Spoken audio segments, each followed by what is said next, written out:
Hello there again. Quick tips. How many of us do a single card draw as a daily reading just to give us a little bit of clarity on our day and where we're going? Well, here's something extra that I do.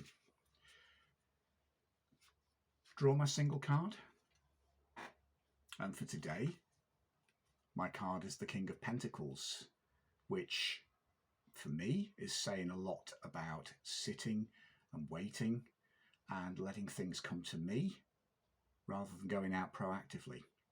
So that's just a quick summary of my take on that card.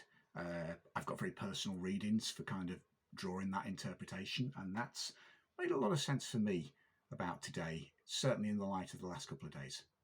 Now, what if I want a bit more clarification? I've just shuffled my cards. So if you've done a single card reading for the day, why not look at what's on the bottom of the deck?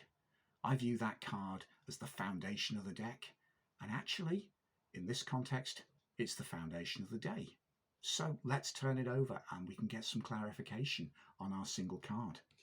So for me, the bottom of the deck is the Ace of Swords. So I've got to sit and wait, be patient, but at the same time, there is the positivity, the victory, and the cutting through to truth of this Ace of Swords. So all of a sudden, my single card draw has become richer and more nuanced and more enlightening, just because I looked to the foundation of the deck. Just a quick tip.